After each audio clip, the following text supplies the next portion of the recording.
LuSEEvo. See beyond the ordinary. What happened after Joshua died? Without a king or a central government, how did Israel survive? In this episode, we'll explore the dramatic cycle of rebellion, oppression, rescue, and decline that defines the Book of Judges, introducing some of the Bible's most famous and most flawed heroes. Context: Judges is the seventh book of the Bible and continues the story after Joshua's death. Rather than following a single leader, the book spans roughly 2 centuries during which Israel exists as a loose collection of tribes. Whenever the people abandon their covenant with God, neighboring nations oppress them. In response, God raises up temporary leaders called judges, not courtroom officials, but military and spiritual deliverers. Traditionally, the book has been associated with the prophet Samuel, though most biblical scholars believe it was compiled from earlier traditions and edited over time. The story: after Joshua's death, many Canaanite cities remain unconquered. Instead of fully driving out the surrounding peoples, the Israelites gradually adopt many of their customs and religious practices. This begins a repeating cycle that dominates the entire book. The people turn away from God. Foreign nations conquer or oppress them. The Israelites cry out for help. God raises a judge to rescue them. Peace follows, for a time. Then the cycle begins again. The first major judge is Othniel, followed by Ehud, who frees Israel from Moab by assassinating King Eglon.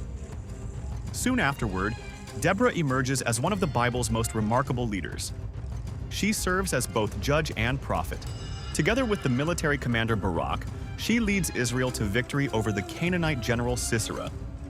The final blow comes unexpectedly when Jael kills Sisera after offering him shelter in her tent. Historical perspective: Deborah is one of the earliest named female political and military leaders in ancient literature. Her story provides valuable insight into the diverse leadership roles that could exist in early Israelite society. Another famous judge is Gideon. Although he initially doubts his own abilities, he is called to deliver Israel from the Midianites. According to the biblical account, God reduces Gideon's army from 32,000 men to just 300, emphasizing that victory comes through divine intervention rather than military strength. After Gideon's death, his son Abimelech briefly seizes power, becoming one of the Bible's earliest examples of a violent self-appointed ruler. The cycle of instability continues. Eventually, Jephthah becomes judge. Before battle, he makes a tragic vow that leads to one of the Bible's most difficult and widely debated stories involving his daughter.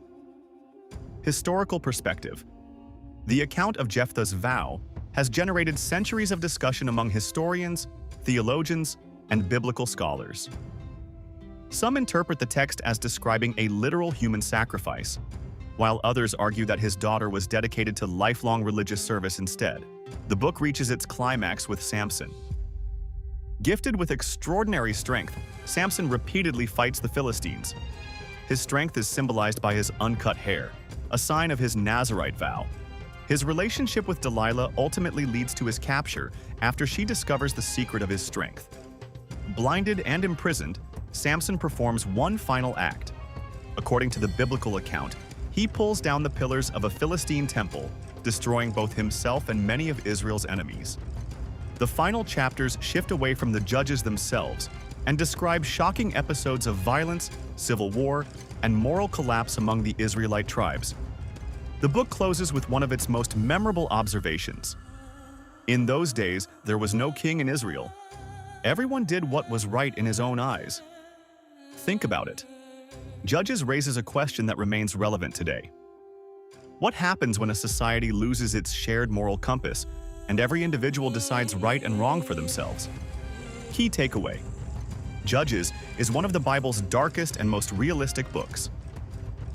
Rather than presenting perfect heroes, it portrays deeply flawed people living through cycles of faith, failure, repentance, and renewal. It reveals both the dangers of leaderless chaos and humanity's recurring struggle to remain faithful to its highest ideals. Wow! I didn't know that!